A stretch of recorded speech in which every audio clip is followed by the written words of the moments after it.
It's Friday, May 3rd, just following up on the SPY. You can see here after kind of grinding higher on bar two, buying some calls, it now has a bit of a reversal back to the midway point of the first bar.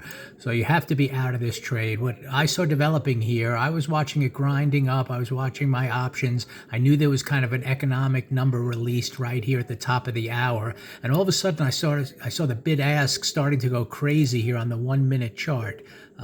It was kind of moving up, but there was all kinds of wide spreads, and I just and then I saw it coming down here, and I just decided to put a market order to exit, and I got filled. I bought those 508 calls at 593, and I got filled at 653 somehow. I bought it here and I sold it at the market, and now it's all the way down to 516. I think if you would have exited without getting that kind of a fill, you might have taken a small loss on this trade once you saw it coming back, through the midpoint of the first bar on the 15-minute chart.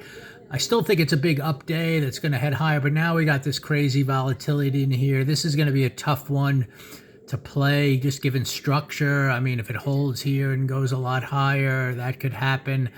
I wouldn't know when to buy it for sure. Now, I'd want to kind of see another.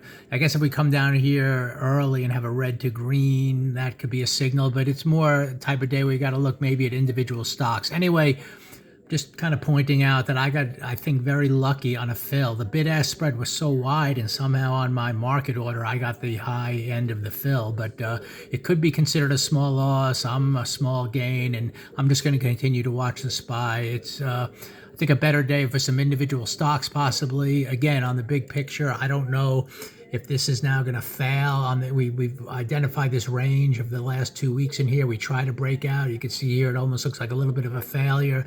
But if this can get green through the open again, then, it could be a rebuy and some strength going up strongly. Maybe this is just a little shakeout here on that economic number. So let's see what happens. But for now, just given actual structure, it didn't get that momentum push up after the gap up. If anything, it might want to come in, fill the gap before heading higher. And who knows, maybe we fail at the top of this range. So for now, and if we fail, we'd come down and then have an orderly pullback, and then you can try a second trade down type of thing if you really sense a failure is developing. I wouldn't play the failure right here, but you never know. So anyway, let's just see what happens on the SPY. But obviously it didn't continue out of the gates, and I got lucky on a fill, I think, in terms of having a small gain on this trade.